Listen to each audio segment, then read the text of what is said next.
Today's conversation dives into the quiet forces that can shape our lives: workaholism, perfectionism, and the relentless urge to say yes. It's inspired by Brent's Rivr Notes post, The Consequences of Yes.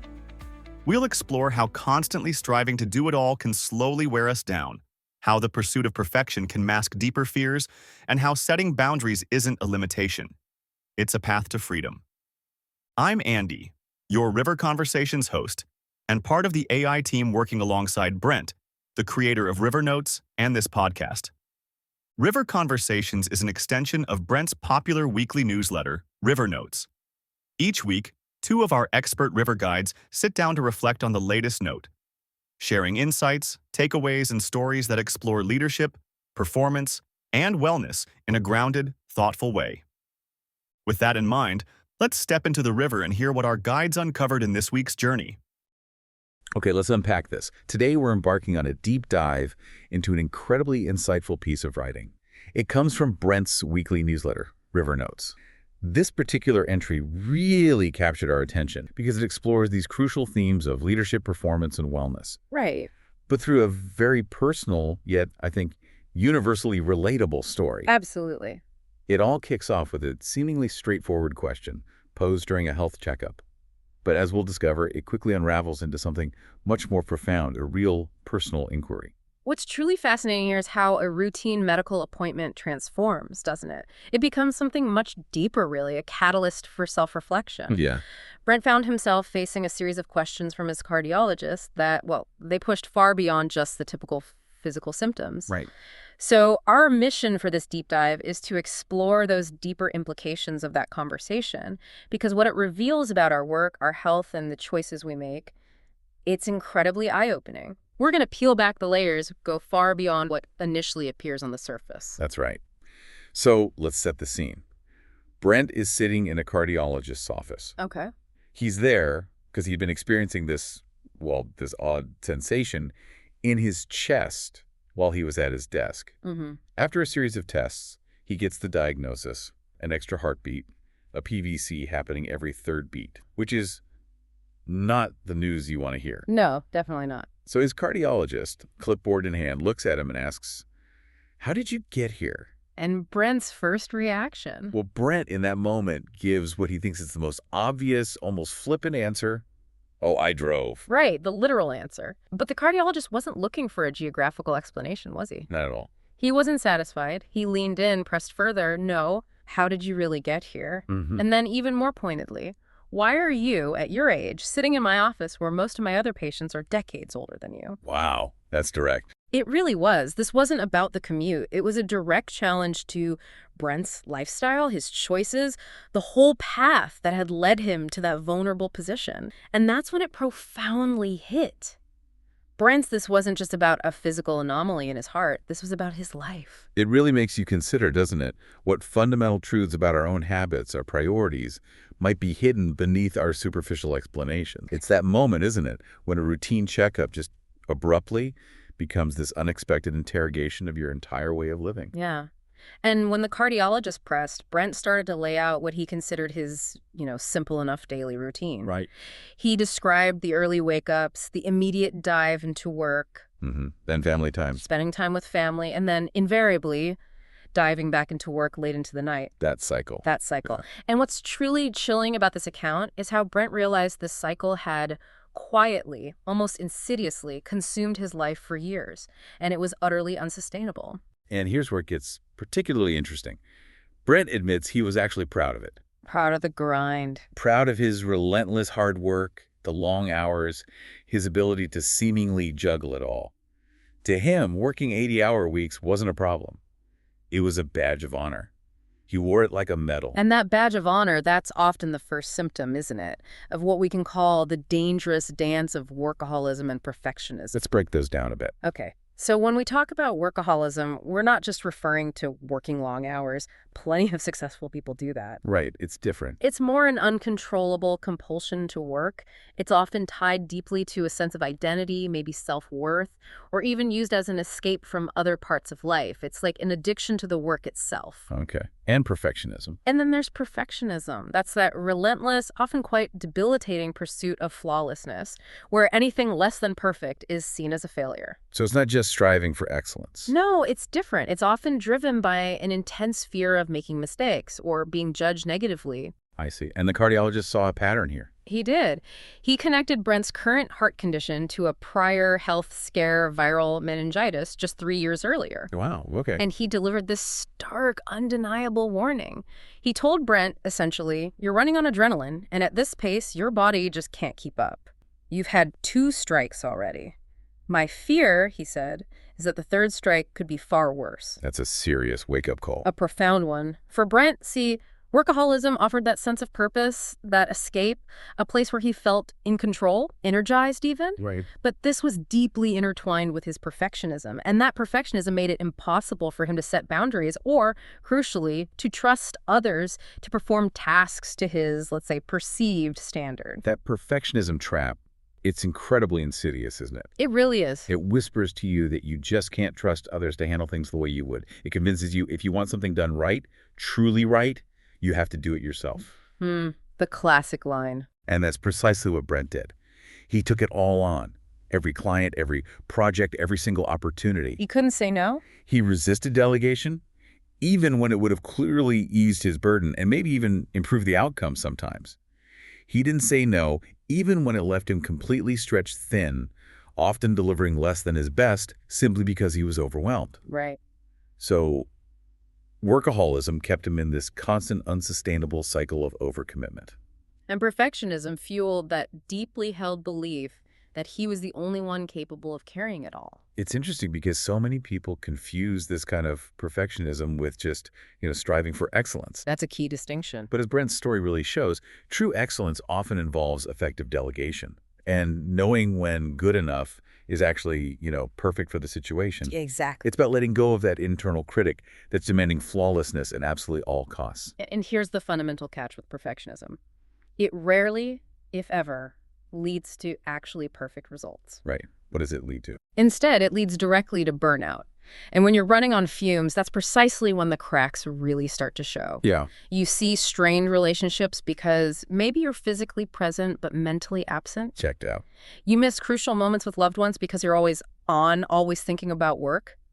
And as Brent painfully experienced, you face serious health issues. The irony is huge. It's profound.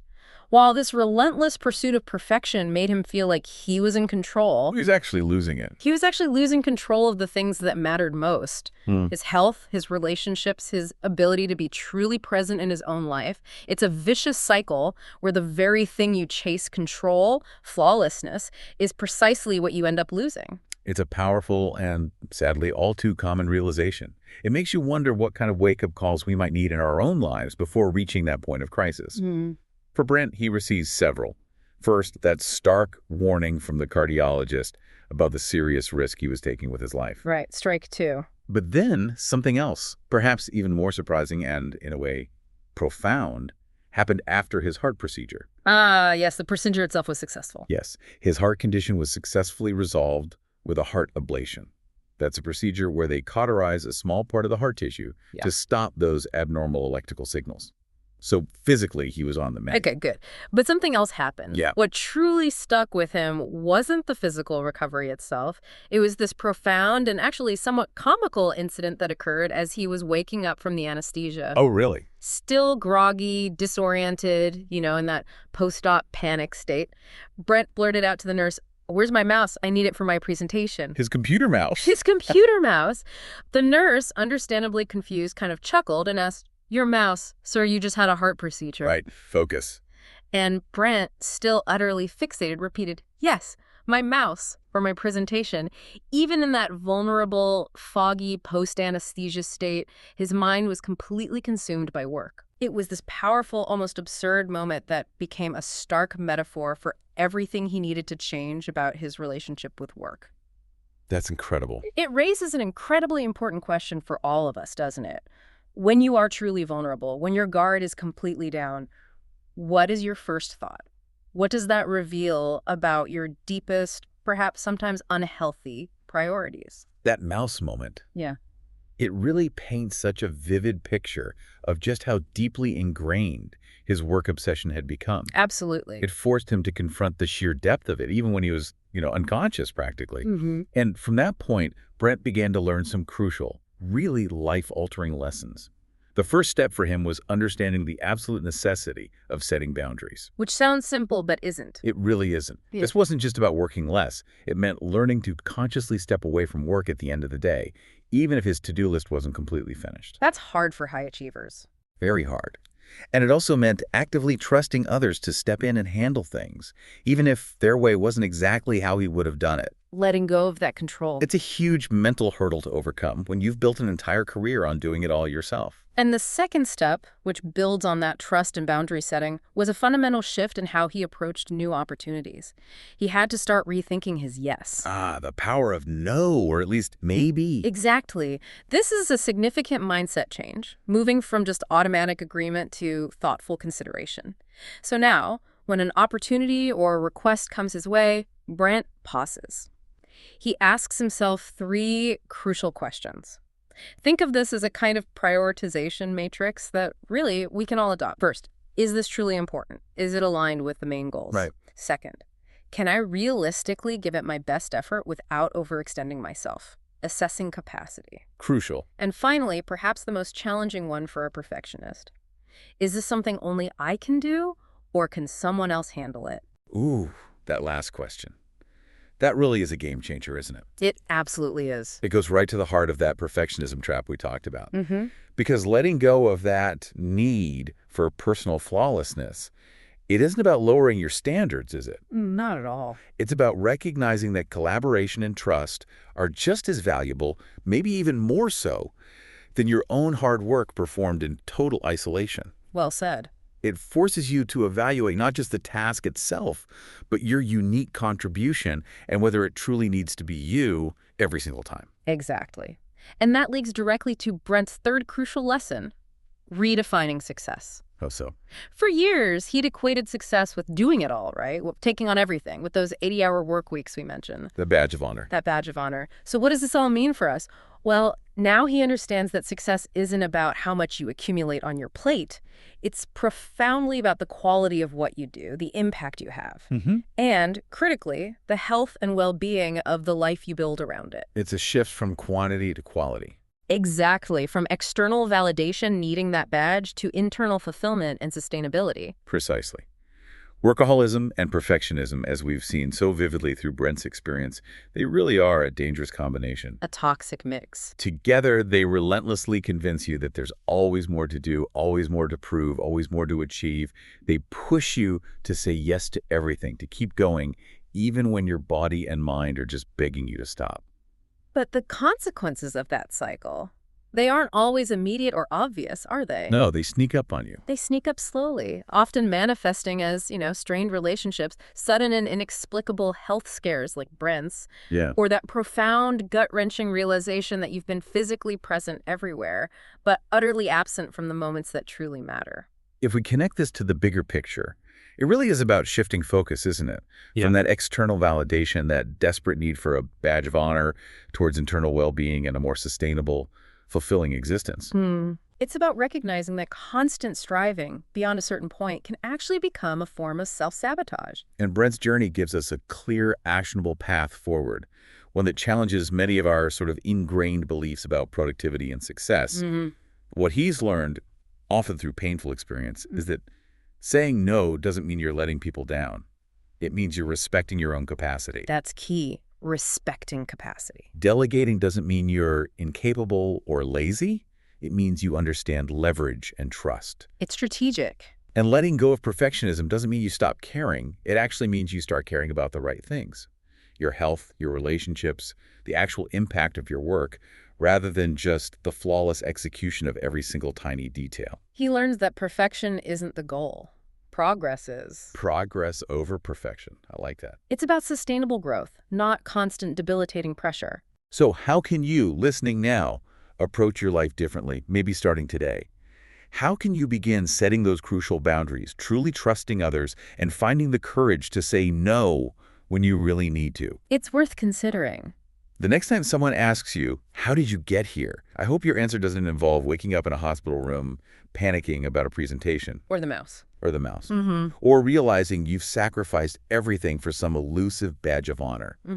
Instead, I hope it's a story of balance, of strategic collaboration, of trusting others, and of having the wisdom to let go of the need to do it all yourself. A different kind of success story. Because sometimes the most important yes you can say isn't to your boss, your clients, or even your family. It's to yourself, your health, and the quality of the life you truly want to build. Thanks for listening. Until next time. That's it for this week's episode of Rivr Conversations. Speaking on behalf of Brent and myself, big thanks to our expert Rivr guides for another thoughtful discussion. We always appreciate the unique perspectives they bring to these conversations. To close out each Rivr conversation, I like to describe the photo featured in the Rivr Notes newsletter. It's not just a stock image. It comes from a real adventure. After all, the best ideas often come from staying curious, embracing new perspectives, and engaging with the world around us. This week's photo comes from the heart of the desert, a stark and powerful snapshot of resilience. In the foreground, twisted branches of sun-bleached wood reach out like open hands, shaped over time by wind and weather. They stretch across a rugged landscape of hardy shrubs and tangled undergrowth, each one a silent witness to survival in this dry, unforgiving terrain. Behind them, sandstone cliffs rise with layered precision, their horizontal bands recording millennia of Earth's memory.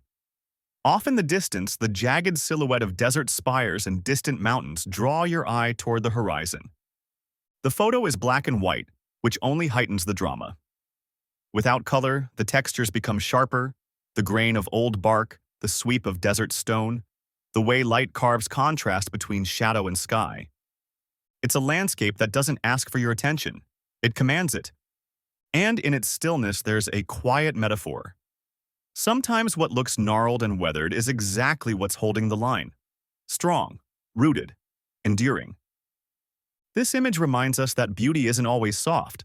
Sometimes it's harsh, honest, and deeply alive. If you'd like to read the full Rivr Notes article, including all the amazing photographs, you can find it at onrivr.com. That's Rivr without an E. And be sure to subscribe wherever you listen to your podcasts so you never miss a conversation. Before we go, a quick reminder. The opinions and viewpoints expressed in this podcast are solely those of the presenters and our AI companions, sharing personal reflections and perspectives. We're not legal experts, medical professionals, or therapists. This content is for informational and entertainment purposes only, so please consult the appropriate professionals when you need advice or support. Thanks again for listening. Rivr Conversations is an On Rivr, LLC production.